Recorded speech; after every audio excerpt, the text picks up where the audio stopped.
Je vais vous résumer ce livre, Découvrir le sens caché des maladies, avec en sous-titre pour obtenir une guérison complète et retrouver son chemin de vie. Deux notions importantes que l'on va détailler un petit peu.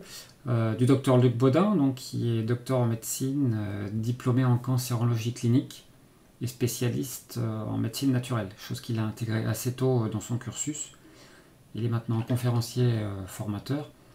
Et il faut savoir qu'effectivement, ayant intégré très tôt un certain nombre de choses naturelles, dont le sujet dont on va parler, lui a permis de confirmer beaucoup de choses avec ses patients, tout simplement. Donc ce livre est une édition de 2018 qui fait 96 pages, dont le sommaire est le suivant. On va parcourir certains de ces sous-chapitres que vous pouvez voir à l'écran maintenant.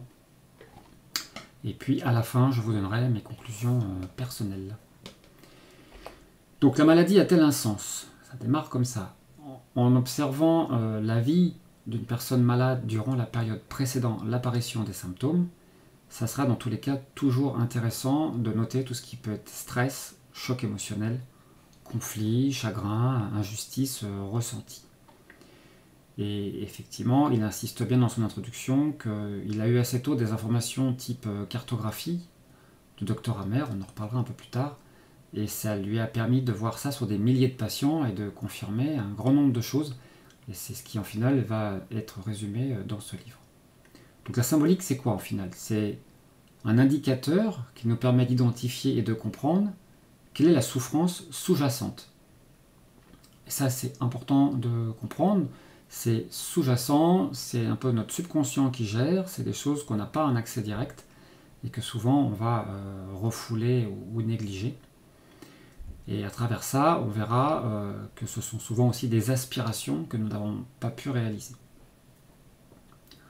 En général, tout ce qui est stress, choc, etc., sont des choses que on n'a pas forcément compris au niveau du sens et qui vont se rappeler à nous à travers différents processus qu'on va décrire maintenant. En ce qui concerne les affections longue durée, c'est 10 millions de personnes en France aujourd'hui. Donc affection longue durée égale maladie chronique, égale maladies qui reviennent sans cesse, avec des traitements au long cours. Et la médecine laisse souvent croire qu'elle va apporter une solution sans que le malade ait à faire aucun changement. Je pense qu'on a tous vécu ou entendu dire par rapport à des gros soucis de santé, ne changez rien à votre alimentation, ne changez rien à votre gestion des émotions, etc. Alors, peu importe la raison, mais c'est vrai que c'est un constat, c'est factuel, et qu'aujourd'hui, ce livre pointe en fait ce sujet-là, qui est un sujet à prendre en compte, avec une question sous-jacente, c'est pourquoi l'organisme a laissé se développer une maladie, alors qu'il aurait été plus simple de la guérir tout simplement, quoi. C'est cette question à laquelle on va répondre à travers ce petit livre. Il parle de faiseur de miracles, il dit « faire disparaître sur le plan physique sans changement fera du malade un grand perdant. Gare aux récidives. » Bien sûr, il cite les mêmes causes déclenchant toujours les mêmes effets. Et quand on parle de faire disparaître au plan physique, ça sera à la fois avec des médicaments chimiques ou avec aussi des produits naturels. La punition sera la même, on va dire. On ne sera pas intéressé aux causes sous-jacentes.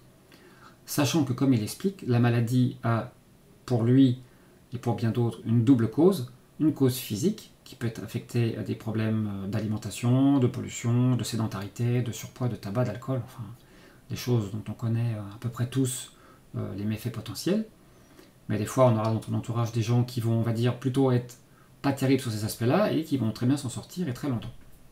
Parce que bien sûr, la deuxième cause, c'est une cause psychique, côté maladie, qui là va plutôt s'adresser à la souffrance de l'être et à la potentielle non-réalisation de ses aspirations, à un éloignement de son chemin de vie.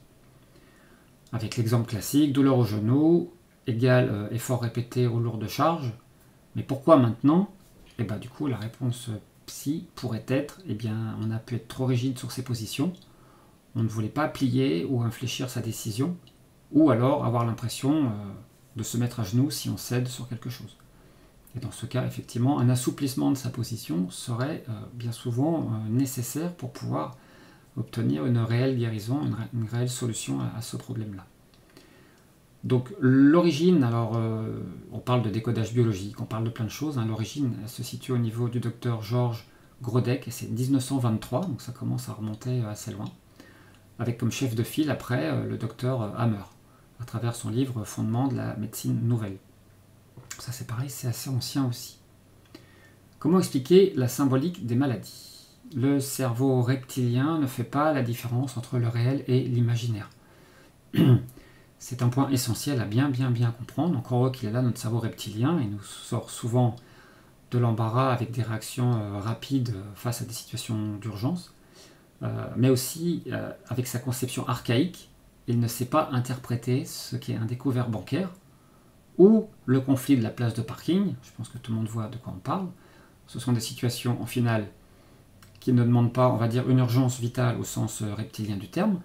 On ne va pas mourir demain. Néanmoins, on se rend compte que ce qui se provoque en interne, au niveau hormonal et au niveau réaction, est souvent potentiellement soit violent, soit anxiogène à moyen long terme. Du coup, ce cerveau reptilien, effectivement, il va tenter de résoudre le problème psychique par une action sur le plan physique. Quelque part, il y a une espèce de prise de conscience que on ne s'en sort pas avec ses émotions, et une des manières de signaler, c'est d'avoir une implication physique sur un problème. Il nous réexplique la partie énergétique avec une émotion qui est en fait une vibration, et que chaque organe est constitué d'énergie qui elle-même vibre à une fréquence qui leur sont propres. Et du coup, une émotion pourra se fixer sur un organe en correspondance. C'est une histoire de, du coup, correspondance énergétique vibratoire. Il nous parle un peu du langage des oiseaux, en disant qu'en final c'est assez aléatoire et potentiellement sujet à caution. Donc il n'insiste pas trop dessus. Il dit que le langage populaire est plus imagé et plus pertinent. Il y a des choses qui commencent à être bien connues par beaucoup de monde, hein, en avoir plein le dos, quelque chose en travers de la gorge, ne pas sentir quelqu'un, etc. Du coup, comment trouver la symbolique d'une maladie? Eh bien, au final, le choc émotionnel explique la période de début de la maladie, et la maladie en elle-même va plutôt s'intéresser à la partie savoir quel organe est touché et quelle latéralité, partie gauche, partie droite, on va pouvoir avoir. Bien sûr, il précise que ce n'est pas une science exacte et que les discussions restent ouvertes. Le choc émotionnel, ça sera le premier indice. En final, la différence de ressenti émotionnel d'un même choc sera différente pour deux personnes différentes. Parce qu'on est tous différents, de par nos croyances, nos valeurs, notre vécu, nos souffrances inconscientes, etc. Donc déjà, on se rend bien compte à partir de là qu'on a une notion d'individualité et que ce choc émotionnel fera absolument rien pour une personne et fera les pires effets pour une autre. En général, on cherche à savoir ce qui s'est passé dans les 3 mois précédant l'apparition du premier symptôme. C'est le plus souvent valable. On peut remonter jusqu'à 6 mois, mais comme il dit, dans 95% des cas, on va trouver un conflit. S'il n'y a aucun conflit, il peut y avoir un refus d'en parler, ou pas de souvenir explicite, parce que trop violent, ou déjà passé dans l'inconscient, ou a été minimisé par notre cerveau plus raisonné. Donc le choc émotionnel, c'est un facteur déclenchant, c'est bien à comprendre, on a bien un aspect physique, comme on a dit au tout début, et le choc émotionnel sera un facteur déclenchant. Donc là encore, c'est pas soit tout sur le physique, c'est à cause de la cigarette ou que sais-je, ou c'est à cause tout de l'émotionnel. On a bien une notion de dualité importante à bien se rappeler, parce qu'en final, du coup, ça nous invite à agir plutôt sur les deux, si on veut obtenir des guérisons complètes. Il nous décrit après le cycle en final, hein. On va pouvoir rentrer dans un petit conflit qu'on va imaginer résolu parce qu'on va dire ce sont des broutilles, passer dans l'inconscient, etc. Donc il nous décrit comment ces cycles-là peuvent devenir en final de plus en plus violents ou présents avant de déclencher une maladie. La maladie en elle-même, après, c'est ce qui va vraiment être à regarder, hein. Le fait d'être à droite, par exemple, ça sera plutôt le côté masculin, représentant l'autorité ou la hiérarchie. Des petites indications comme ça qui peuvent nous donner des pistes, tout en sachant, et ça c'est son troisième indice, c'est l'intuition et le bon sens qui, en finale, fera une interprétation qui sera valable pour nous, pour une personne, pour l'individu que l'on est. Notre cerveau gauche va avoir tendance souvent à nous emmener vers des mauvaises directions, pour des mauvaises bonnes raisons, qui ne détaillent pas là, mais dont on pourrait parler pendant un certain temps. Et du coup, voilà, c'est le bon sens et l'intuition qui va être important.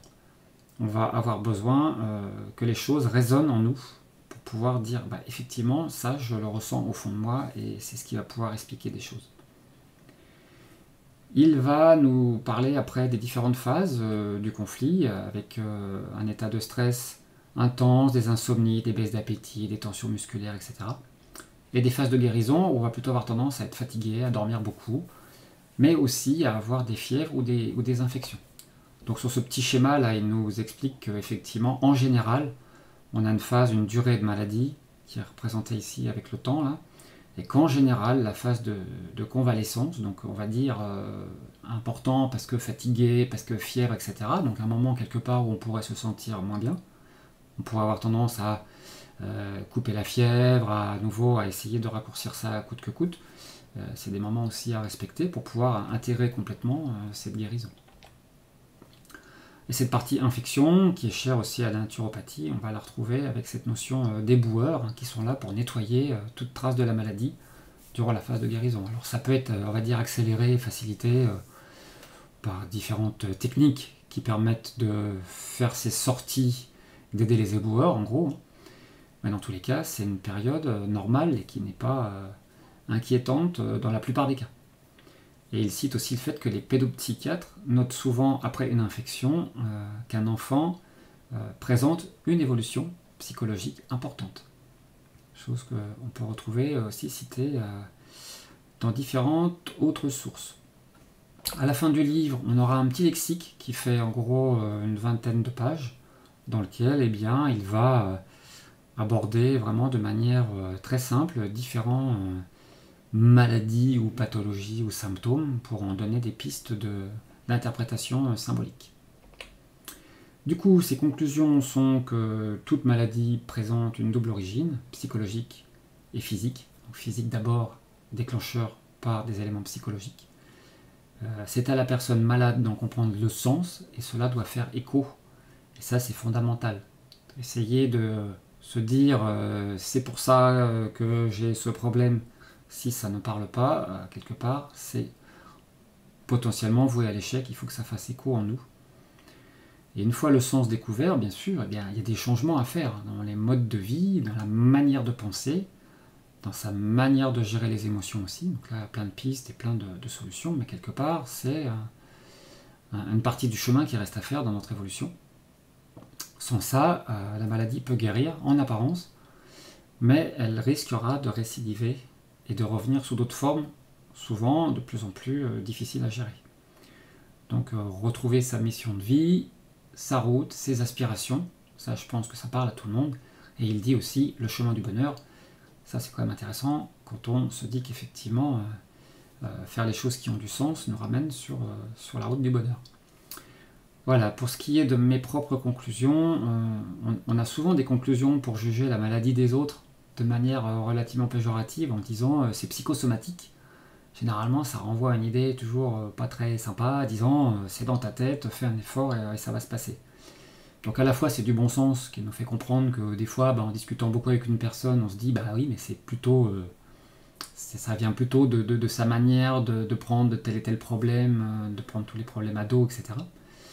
Maintenant, c'est pas si simple que ça, parce qu'effectivement, il faudra que le malade lui-même ait réellement cette résonance effectivement en lui, et la finalité sera bien d'intégrer au plus profond de lui le sens de ce qui lui arrive.